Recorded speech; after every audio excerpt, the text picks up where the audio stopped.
Olá, pessoal. Muito bom dia. Estamos falando hoje diretamente do Comex Tech Forum, versão 2025, né? E mais uma edição do Log Comex Talks para falar sobre um assunto muito relevante aqui, que é o processo de inteligência, né, de importação. E trouxe aqui um convidado super especial para a gente, que é o Marcelo Poneta, que fala diretamente da Telefônica. Ele é o coordenador de logística e importação da Telefônica. Eu queria que o Marcelo, vamos iniciar aqui para ele se apresentar um pouco, contar um pouco da sua história, como ele foi parar na Telefônica e falar um pouco do desafio que ele toca hoje dentro da empresa. Muito bom dia, Marcelo. Bom dia, Léo, tudo bem? Bom dia a todos. Primeiramente, né, como você já citou, meu nome é Marcelo Toreta. Eu já atuo há 13 anos aí com logística e importação, né? No começo era mais a parte de transporte, distribuição nacional. E há 8 anos aí eu acabei adentrando a i2Go. Primeiramente também como focado ali na parte de transporte. E há 6 anos surgiu uma oportunidade dentro da empresa na questão de importação. E desde então eu assumi essa cadeira, né? Fazendo contato com fornecedores, cuidando de toda a operação efetivamente, dos embarques, dos trackings, nacionalização, parametrização aqui com o despachante aduaneiro, análise de estoque, a entrada e até a entrega no last mile em todos os nossos clientes finais. E desde o início do ano, a i2Go ela foi adquirida, né, pela Telefônica. E a gente hoje atua dentro da VP de inovação, né, na diretoria de essenciais, lá dentro. E hoje a gente atua junto da marca OVI também, que já era uma marca de acessórios essenciais dentro da Telefônica. Então a i2Go e a OVI estão juntas aí, agora trazendo duas linhas de frentes bem importantes aí no mundo dos essenciais. E aí eu tô nessa cadeira agora de coordenador das duas marcas, né? Cuidando de toda a parte de importação. Que legal. Essa é uma história interessante, né? Que é um prestador de serviço que tem uma marca própria de essenciais e faz um processo de aquisição para reforçar essa própria marca. Exato. Legal. Vou iniciar aqui. A gente fala de sourcing, né? Sourcing estratégico. Eu mesmo sou da época que o sourcing era assim: vou buscar um fornecedor, eu vou buscar sempre a opção que se encaixa no que eu quero e vou olhar o mais barato, né? Era um modelo de busca de fornecedores de uma forma conservadora e do passado. Mas hoje em dia, muitas empresas têm um olhar mais amplo sobre a busca por fornecedor. Então, não é somente o mais barato. Então, você tem que olhar a questão de sustentabilidade, a capacidade de não te deixar na mão, cumprimento de prazo de entrega, aquele fornecedor que está sempre olhando para frente, inovação. Você pode falar um pouco de como funciona dentro da Telefônica a busca por fornecedores hoje? Quais são os critérios que vocês tomam para comprar, para escolher um fornecedor? A gente entende como um sourcing estratégico, desde a época da i2Go, aquele fornecedor que atenda a nossa necessidade, né? Parece meio clichê, mas que nem você falou, antigamente os importadores eles buscavam muito questão de custo, né? A gente quer o mais barato, a gente quer… Enfim, quando você bola um negócio, quando você cria uma importadora, eu creio que os problemas iniciais ali sejam na questão de custo. Então, você efetivamente quer rentabilizar o seu negócio. E de uns tempos para cá, a gente tem analisado que, assim, não é só o custo que é o mais importante dentro dessa importação.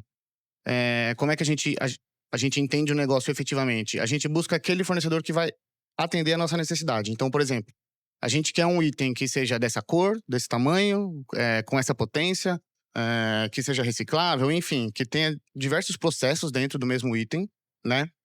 E lá fora, a gente encontra muito, principalmente na China, né, que é onde a gente faz importação, a gente encontra muitos fornecedores que fazem, a gente só consegue chegar nessa potência. Não, o nosso item que a gente produz, a gente só consegue desse tamanho.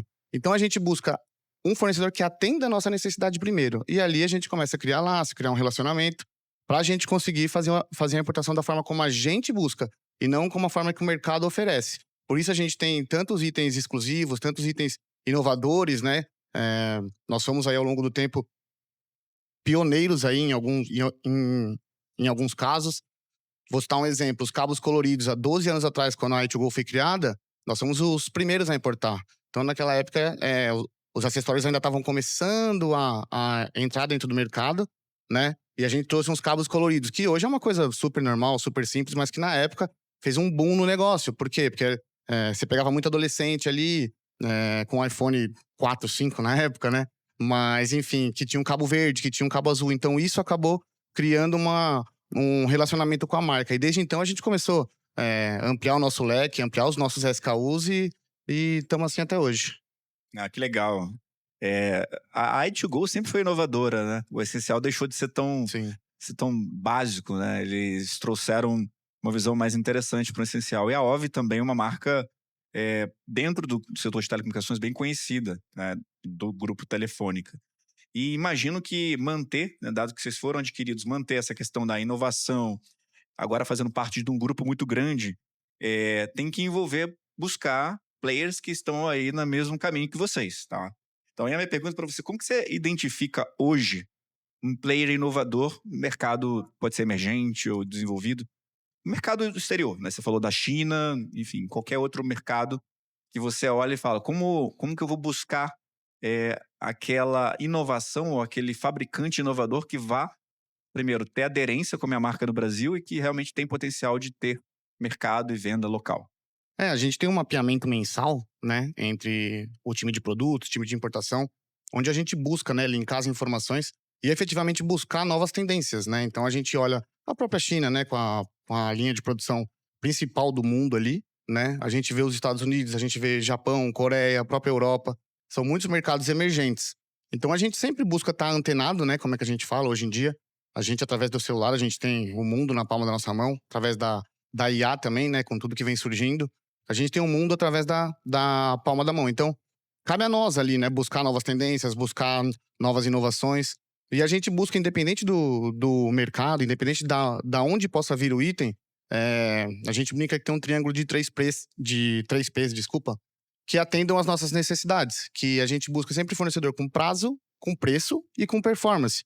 A gente não quer o mais barato, a gente não quer o mais rápido, a gente não quer o melhor serviço, a gente quer um fornecedor que atenda os três, porque talvez o mais barato vai te dar um problema com prazo, talvez o mais rápido não vai te trazer um produto com qualidade. Então a gente busca equalizar esse triângulo para poder, independente do mercado, conseguir trazer um item de qualidade, porque é isso que a gente vende para o nosso fornecedor, né? Para o nosso fornecedor não, para o nosso cliente, desculpa. Claro. Hoje você falou que tem muitos SKUs. Quantos SKUs a ordem de grandeza hoje que vocês têm dentro da base de OVI e também a i2Go? E qual é o objetivo de crescimento de vocês?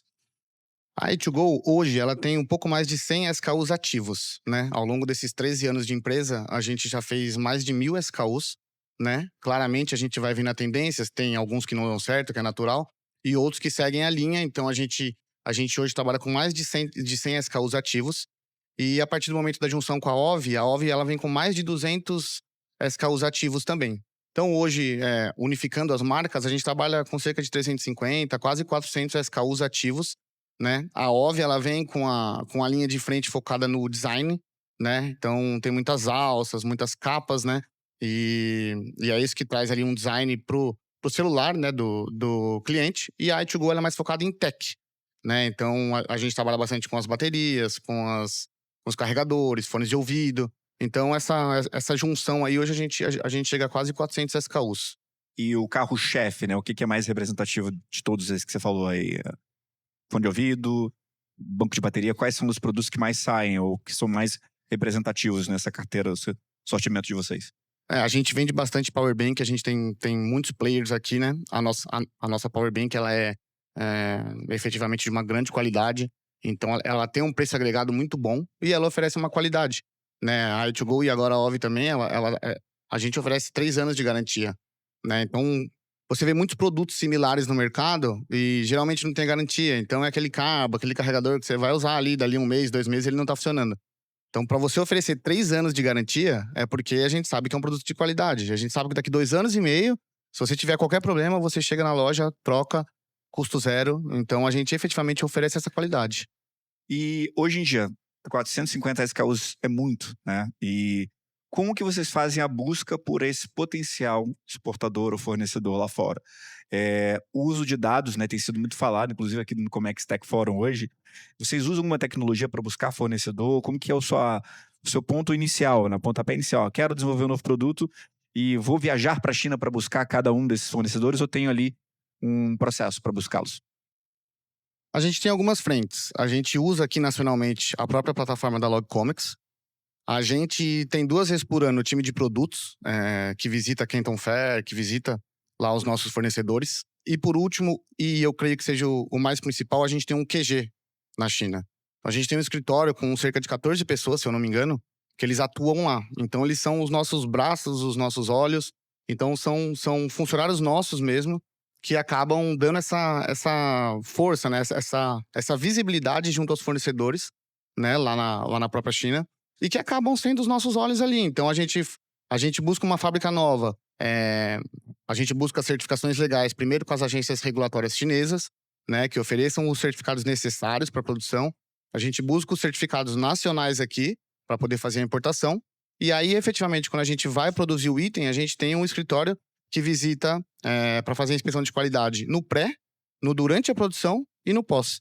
Então, a gente tem os nossos olhos lá que acabam ajudando muito, né? Pra gente minimizar o máximo possível o erro, né? Se o erro no Comex é fatal, né? É muito interessante você fazer essas inspeções pré, durante e pós. Exato. E você falou que utiliza a plataforma Locomex para buscar ali os dados iniciais para depois colocar o seu QG, né, o seu time visitar e fazer essas buscas na prática, né, para fazer análise de fabricante, ver a questão de, enfim, de auditoria, essa coisa toda. Tem algum exemplo que você se lembra de usar os dados da Locomex que te levou ali a ter insights diferenciados? Algo do tipo, pode ser específico, pode ser mais genérico, que você poderia compartilhar, ou Marcelo? Efetivamente, a gente faz bastante busca sobre NCM, né? Às vezes, quando a gente vai trazer um produto inovador, primeiro a gente faz uma análise ali inicial para ver se essa nova tendência, vamos supor, algum produto que não tem aqui no Brasil. Pô, vamos imaginar se ele é vendável aqui, se ele consegue vir com valor agregado bom para nós e para o nosso cliente na hora da venda. Então, a gente busca muito questão de NCM, Uhum. né? Então, a gente analisa, por exemplo, conseguimos uma ideia X, vamos atrás. Então a gente pega a plataforma, usa, coloca esse NCM, quais possíveis NCMs a gente consegue fazer a importação dele. A gente busca os nossos concorrentes aqui para ver quais deles estão conseguindo importar por esse NCM, de quais fábricas eles conseguem fazer a importação, se essa fábrica passa no nosso, na nossa inspeção de qualidade. Então, a gente acaba usando bastante nesse ponto específico. Que legal. Obrigado por compartilhar. É, daí você falou, só mudando um pouco aqui, você falou que dentro dos seus desafios também é fazer o acompanhamento, né, dos embarques, né? Não é somente você fazer uma boa compra, cobrar de um bom fornecedor pelo bom preço, mas garantir que ele chegue aqui no Brasil inteiro, né, sem nenhum dano e no tempo esperado. Como que é para você esse desafio, obviamente, do comércio exterior, de transbordos não previstos, atrasos?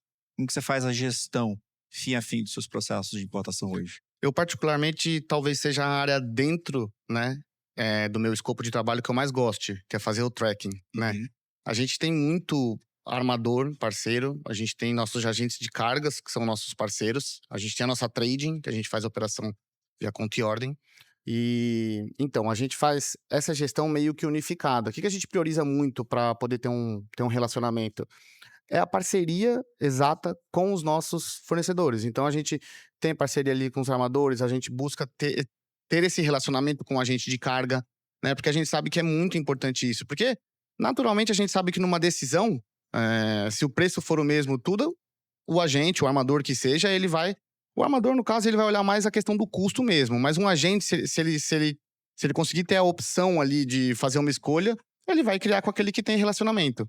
Então, talvez seja a parte que eu mais goste ali, de fazer o tracking, de reportar todo o nosso time comercial, de como estão as chegadas, como estão os containers. A gente vem aí, depois da pandemia, tendo muito problema, né? Tanto em peak season, até em low season também, na questão de transbordos, de atrasos, de rolagens, de blank sailing lá na China. Então, a gente tenta fazer uma gestão com a previsão exata de chegada, mas sempre com 15 a 20 dias ali com uma gordura, para que a gente não tenha um planejamento falho de estoque, né? Se a gente se apegar muito às datas efetivas, por muitas vezes vai parecer que a importação está atrasada e a gente deixa ali os produtos a ver, né, para o nosso time comercial poder fazer a venda aqui. Então a gente faz essa gestão de perto, esse acompanhamento diário, para poder reportar todo o time a informação correta.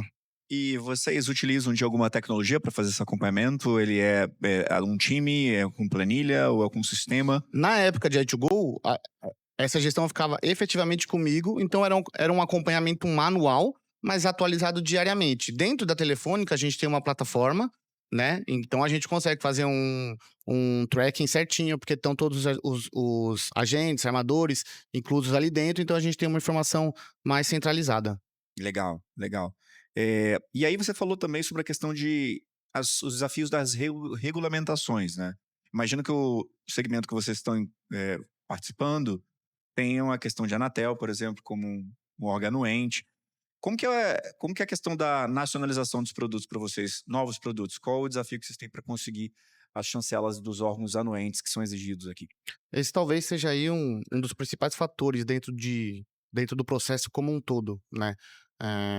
Quando a gente vai fazer a primeira importação, a gente faz uma análise brusca ali dos NCMs, coloca na mesa, senta com trading, senta com o time interno de tributário. Então a gente faz muitas análises antes de efetivamente definir qual NCM vai vir para aquele item. O segundo passo, depois dessa definição, é isso: a gente buscar esse fornecedor que a gente tem esse relacionamento, que a gente tenha as exigências necessárias, né? Então, que nem eu falei, todas as fábricas que a gente importam, elas têm o ISO 9001, então é assim, primeira obrigação. E todas elas precisam fornecer a documentação necessária tanto para a China quanto para o Brasil. E aí os itens que necessitam de Anatel, né, que são power bank, os fones Bluetooth, todos eles a gente também traz amostras, né, desses fornecedores. Primeiro a gente faz esse crivo, o fornecedor passa em todos os testes, busca amostras, traz para cá, coloca dentro da Anatel, e aí a nossa agência regulatória nos ajuda, né, com isso, até efetivamente a Anatel emitir o certificado para a gente, e aí então a gente faz a importação. Então, quando o item chega aqui, nós já temos certificado nacional, já temos todas as comprovações para que o item seja nacionalizado de forma correta. Então, a gente teve zero problemas com isso durante a nossa estadia aí em 13 anos aqui no Brasil já, porque a gente é bem incrível quanto a isso. Para fins de planejamento, quanto tempo leva até você se interessar por um produto e passar por todo esse processo de nacionalização das licenças, poder importar e ter o primeiro produto chegando aí na, na prateleira, né? A gente, se você for analisar, ele pode demorar de 9 meses a 1 ano, da ideia do item até a nacionalização efetiva, né, porque a gente sabe que no período de produção, de transit time, de nacionalização e entrada no nosso estoque, a gente trabalha ali com quase 90 dias, né, então só aí já são 3 meses. Então a gente tem um time de análise prévia, enfim, primeiro faz a definição, depois a gente busca o NCM adequado, a gente define, a gente pede para a fábrica produzir uma amostra, eles enviam a amostra, a gente faz os testes nacionais, manda para a Anatel demora ali mais 1 ou 2 meses para fazer a aprovação. Então, quando tem tudo, a gente emite a ordem de compra. Então, demora cerca de 9 meses a 1 ano aí, mais ou menos. Um processo longo, né? Me pergunta, vocês estão com 450 SKUs hoje, obviamente a ideia, pelo que eu entendi, é aumentar. De que maneira você sugeriria para uma empresa que queira ter essa quantidade de SKUs e queira diversificar esses portfólios e entrar em novos segmentos?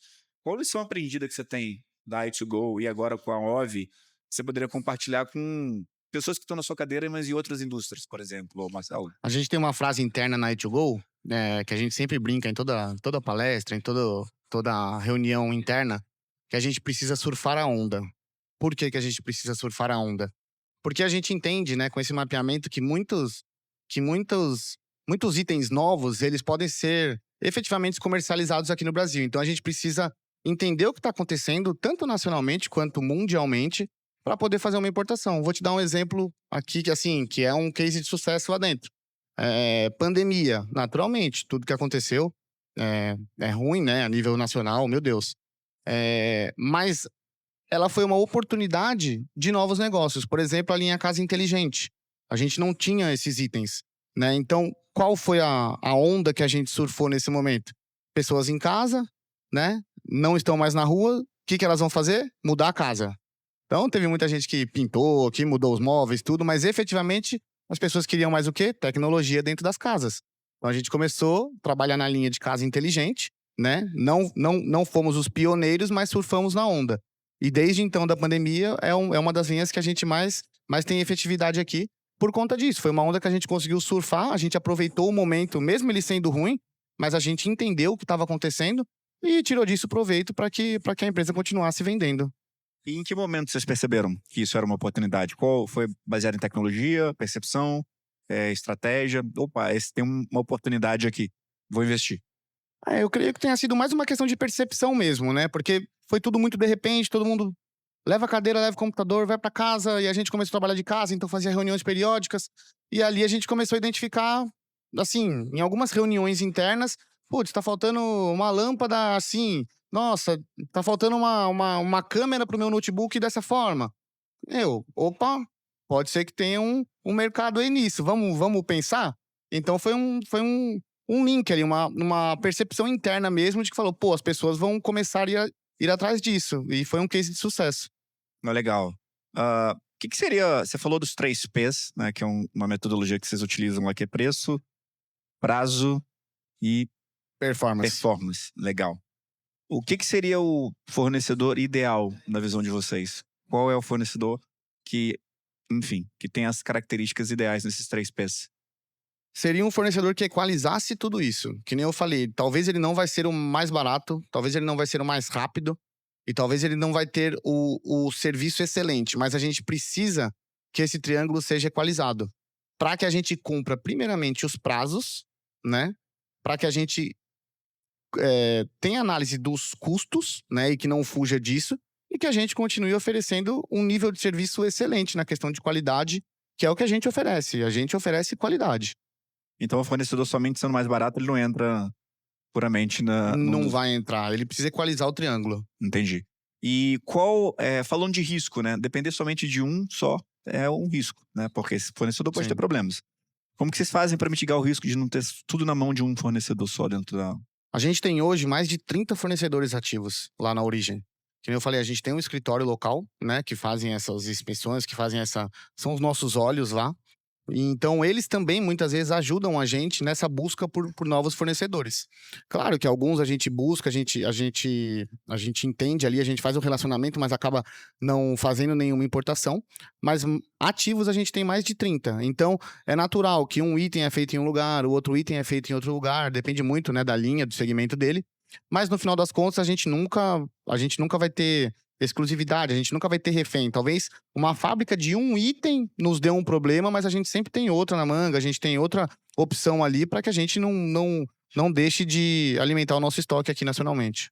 Não, legal. Sempre olhando a constância de estoque. Imagino que falta de estoque é perda de venda, é perda de receita, né? Exato. Ah, agora, olhando para o futuro, o que vocês estão visando dentro da Telefônica com essas 2 marcas, do que tange processo de importação, desenvolvimento de fornecedor, revisão de processos de desenvolvimento de fornecedor? Fala um pouco para mim como que você tem investido seu tempo agora para o próximo ano na questão de importação. Na questão dos SKUs, talvez a gente não queira fazer mais importações, a gente queira ser mais efetivo. Nas vendas dos nossos clientes aqui. Hoje a gente tem mais de 22 mil pontos de vendas aqui no Brasil. Então a gente está em cerca de 80% das conveniências, né? Nos grandes players também. A gente atua em praticamente todos. E o que a gente busca para o ano que vem já é uma tendência aí dos últimos 2 anos. Vou pensar aqui para não falar errado, mas não é que a gente não quer novos clientes, naturalmente que a gente quer, a gente busca, mas a gente quer fidelizar aqueles clientes que já são de dentro de casa. Por muitas vezes a gente pensa só em prospectar novos e a gente acaba deixando de atender aqueles que estão conosco há tempos. Então a gente quer fidelizar os clientes que já estão dentro de casa, oferecer melhores inovações, oferecer produtos de qualidade e oferecer aquilo que a gente tem de melhor, que é o relacionamento, que é a qualidade em si. Não, que legal. Dizem que custa muito mais caro, né, conquistar um novo cliente do que Sim. mantê-lo atual satisfeito. Exato. Seguindo essa linha. Marcelo, a gente está em poucos minutos para terminar. Eu queria deixar aberto para você fazer algum comentário sobre o evento, sobre o processo da i2Go, da OV, da Telefônica, sobre o que você está vendo aqui hoje, a sua expectativa também. Fica à vontade para falar de tudo que eu não cobri aqui. Eu deixo o microfone para você.